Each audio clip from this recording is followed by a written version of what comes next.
إن شاء الله هنعمل رقاق الحلو بالسمنة البلدي واللبن والسكر مع طبقة غنية من القشطة. يلا نبدأ. عندي كوبايتين من اللبن البارد، هضيف عليهم نص كوباية من السكر ما يعادل 5 معالق كبار. برفعهم على النار يسخنوا مش يغلوا. بجيب صينية بضيف عليها معلقة كبيرة من السمنة البلدي، وأي نوع سمنة بتحبيه استخدميه، بس الأفضل سمنة بلدي. هنزل بنص كمية اللبن ما يعادل كوباية، وهسيب كده كوباية على جنب.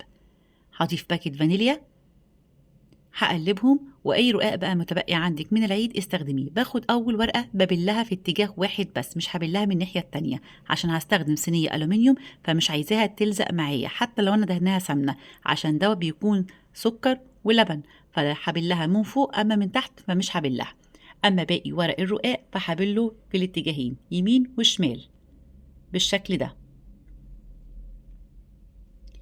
هحط كده بين كل ورقتين، بدي كده مسحه حلوه من السمنه البلدي بالشكل اللي انتوا شايفينه ده. هكرر بقى باقي الخطوات. أنا هستخدم حوالي 10 ورقات، ممكن تستخدمي 6 8، المتواجد عندك استخدميه.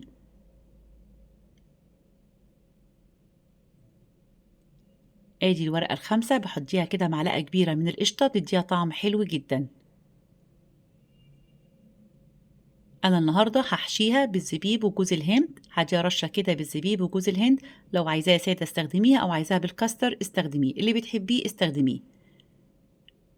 بس كان طعمها حلو جدا باللبن وجوز الهند والزبيب.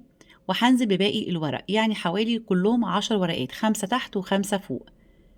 هسخن الفرن على درجة حرارة 180،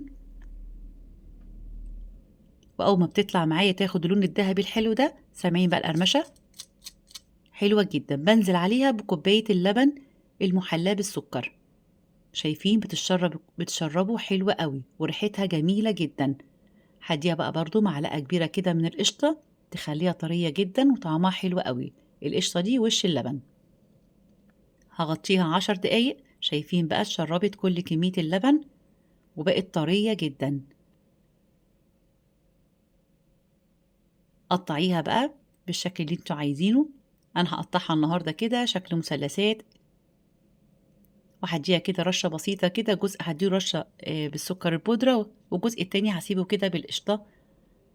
ولو عجبكم الفيديو ما تنسوش الاشتراك في القناه وتفعيل الجرس، وسيبولي تعليق حلو. سهله وبسيطه وطعمها حلو جدا.